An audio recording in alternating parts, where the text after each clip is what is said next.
Therefore, the second great challenge that we face together today is overcoming the virulent bad governance that persists in too many places.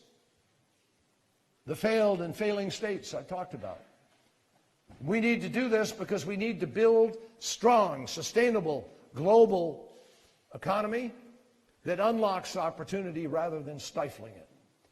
Any government's most basic duty, you all have, I'm sure, debated this at length in one class or another, the rights of man and the evolution of human power on earth and governance. The most basic duty is to meet the needs of your citizens. When governments are fragile and leaders are incompetent, or worse, dishonest, when the gap between rich and poor grows and the space for basic freedoms shrinks, when corruption is not an aberration but an entrenched part of society, the needs of citizens cannot be met. Weak or corrupt governance invariably leaves young people caught up in a race between hope and frustration. And it's absolutely essential that hope wins that race. Think about it this way. Worldwide, there are nearly 2 billion people who are younger than 15 years old. In the Middle East, that includes 3 out of every 10 people. In parts of Africa, such as Niger and Somalia, the DRC, roughly half the population is under 15. It matters to all of us whether these kids are going to be able to access education, have a job, find an opportunity that enables them to be able to contribute to their community in beneficial ways. It matters because today's globalized economy sees a connection, an intimate connection, in fact, between how we each do and how we all do. Partly because from a moral standpoint, giving young people a chance to succeed is simply the right thing to do. But guess what? It also matters because these young people are essentially swing voters in the fight against violent extremism. We need them to make wise choices. And yet, that is a lot less likely if they grow up without faith in government, without an education, without the chance for a better life.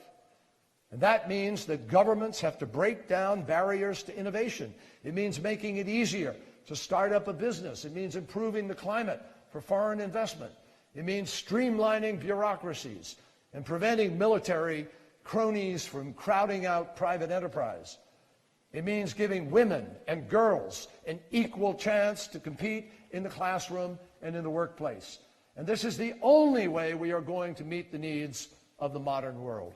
Plain and simple. It also means making the fight against corruption a global security priority of the first order. Bribery, fraud, other forms of venality feed organized crime. Those are your narcotics traffickers, those are your arms traffickers, and those are often the greatest links to terrorist networks. They contribute to human trafficking, discourage honest and accountable investment. They undermine entire communities. I don't have any illusions. I used to be a prosecutor. I understand that corruption is as old as government itself. Every nation, including mine, the United States, has wrestled at some point, to a greater or lesser degree, with corruption of one point or another. But today, the cost of corruption globally is exploding, and it's exploding everywhere. In the Middle East, a recent survey found that fully 1/3 of citizens had to pay a bribe in order to get a supposedly free government service. In Ukraine, under the previous government, corrupt governance helped trigger an international crisis, and we're still engaged in it. In Cameroon, a senior inspector of police was arrested for selling local ID cards to Boko Haram, to the militants coming in from Nigeria. And just last week in Pakistan, officers seized currency and gold worth nearly $6.5 million from the home of a senior official in Baluchistan province. Now, the good news is that more and more citizens around the world are saying no to this runaway corruption. We saw this in Guatemala City last year, when thousands of citizens gathered in the central square every Sunday, rain or shine, to protest the venality that they knew was taking place at the highest levels of their government. And with the help of some courageous national prosecutors, they exposed a sitting vice president and then a sitting president.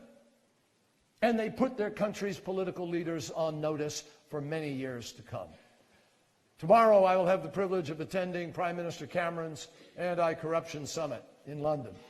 And we're going to discuss the various ways that the international community can help citizens of the world to address this challenge.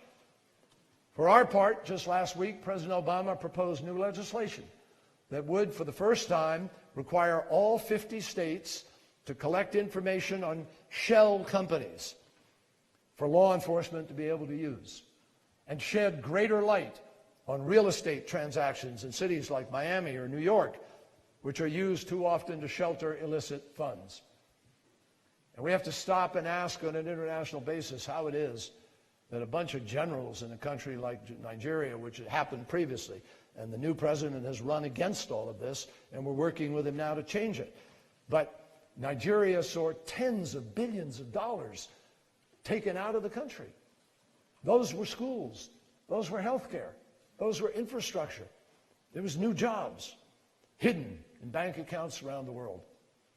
Over the last 4 years, U.S. foreign assistance for anti-corruption programs has more than doubled. And today we're working in dozens of countries to help build online automated business registries, which will reduce both the red tape and the opportunities for graft, to hold people up for the bribe. We're also expanding programs that send American judges overseas to share best practices. And we're developing better intelligence on kleptocrats and their networks in order to deny bad actors the profits from graft and more. Now, I will have more to say about this at tomorrow's summit, but for now, let me just underscore, despite recent progress as a global community, we just are not doing nearly enough to eliminate this scourge. And that needs to change if we're going to have a chance of addressing the concerns of those 2 billion young people. Because we all pay for it. You pay for it. We pay for it. Corruption costs the global economy about $2.6 trillion a year. That's $2.6 trillion that be going towards the infrastructure, towards healthcare, towards education, towards food security initiatives, or any number of areas where additional funding is desperately needed. You can buy a lot with $2.6 trillion. In fact, that's about 10 times the total amount the international community spends each year on all development assistance. Think of the difference we could make. Now, the magnitude of corruption that exists today is not just disgraceful, it's also dangerous. There is nothing more demoralizing, more destructive, more disempowering to any citizen than the belief that the system is rigged against them and that people in positions of power, to use a diplomatic term, are crooks who are embezzling the future of their own people and, by the way, depositing their ill-gotten gains in financial institutions that claim respectability. Good, responsible governance is supposed to protect citizens' future, not pillage it.